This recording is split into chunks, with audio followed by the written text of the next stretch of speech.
পকেটে তো 10 টাকা আছে, খুব খিদে লাগছে, দোকান তুমি কিছু খাই আই। ভাইয়া আমার রাস্তায় থাকলে কোকাটি আছে আজকে দুদিন ধরে কিছু খাইলো। আর পকেটে আছে 10 টাকা, খেলে চলে যাবে, এতে যত চাইছে আল্লাহ রাস্তা দান করে দি।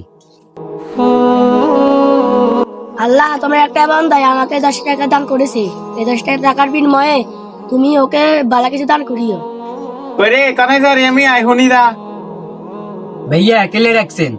আর কতরে কাজ আছিল কচের বিলি ভাইয়া কই তারম তো কি কাজ? বাইরে এন্দি কিছু টাইলস ভাঙ আছে যাই হারাই দি আই। ঠিক আছে ভাইয়া।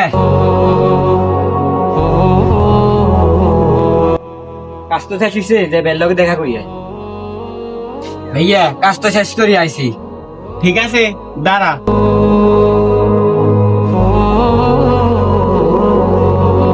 ঠিক আছে ভাইয়া, যাই। আসসালামু আলাইকুম। আল্লাহ রাস্তা দান করলে আল্লাহ কিভাবে রিজিক মিলে দেয় আমরা এটা কল্পনা করতে পারবো।